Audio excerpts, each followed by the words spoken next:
Hello guys, मेरो नाम चाहिँ प्रदीप चौधरी हो र आज फेरि म नयाँ सी प्रोग्राम लिएर आएको छु। Write a C program to find the area of trapezium. अब हामी सी प्रोग्रामको प्रयोग गरेर ट्रापेजियमको एरिया पत्ता गर्छौँ वा फाइन्ड गर्छौँ। अब ल सुरु गरौँ। HINCLUDE stdio.h include INCLUDE त्यसपछि void void void main void void main and small bracket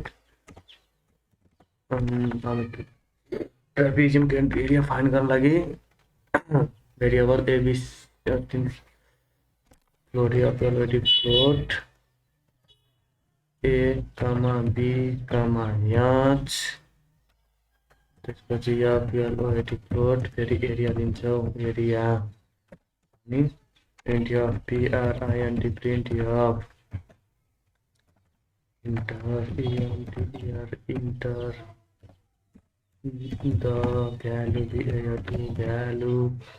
the value of a last one semicolon scanf percent f comma modulus a। अब यसलाई कपी गर्छौँ फेरि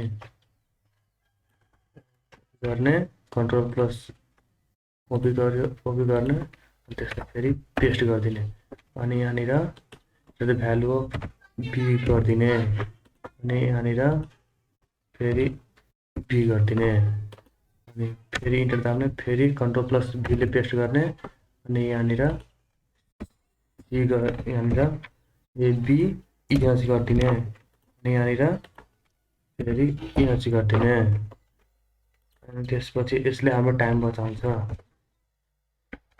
अब area equal to double small bracket a plus b by 2 a plus b by 2 अनि into h area of trapezium भनेको a plus b by 2 अनि semicolon त्यसपछि print of print of double small bracket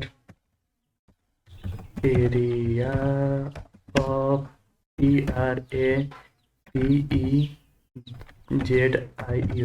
area of trapezium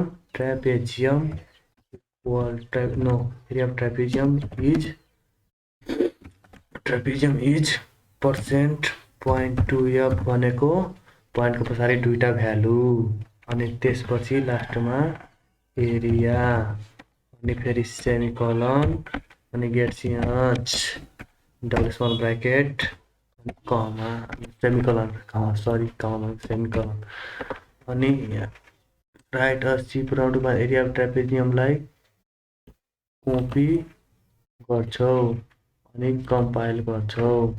फाइलमा गएर यहाँ C Firefox फाइलमा जाने अनि त्यसपछि paste गर्छौँ .c अनि सेभ गर्ने। प्रोग्राम कम्पाइल भएको छ। अब प्रोग्राम रन गर्छौँ।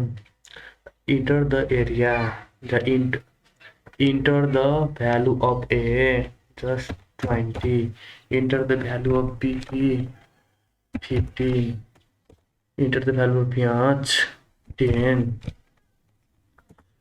so area of trapezium is 275.00 Congratulations guys, हाम्रो प्रोग्राम सक्सेसफुली रन भएको छ।